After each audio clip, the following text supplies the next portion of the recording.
क्षेत्रको उत्थानमा दिनुभएको उल्लेखनीय योगदानप्रति हामी कृतज्ञता व्यक्त गर्दै यो सम्मान पत्र प्रदान गर्दछौँ। तपाईको अथक परिश्रम, समर्पण र कला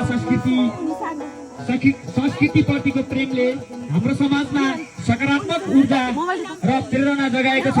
हामी तपाईको आगामी कलात्मक यात्रामा अझ धेरै सफलता र प्रगति, जनप्रेमको कामना गर्दछौँ।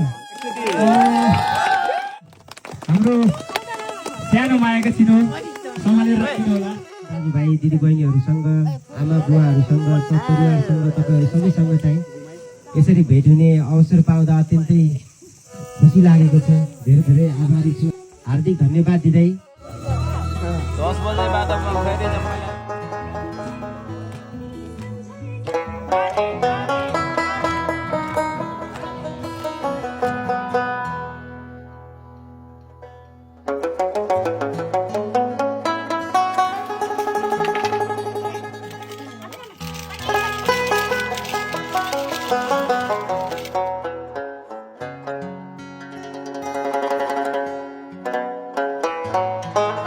लगाइरहेको छौँ हामीले 7 वर्षपछि। ह्यापी तिहार सबैलाई, ह्यापी तिहार, ह्यापी तिहार।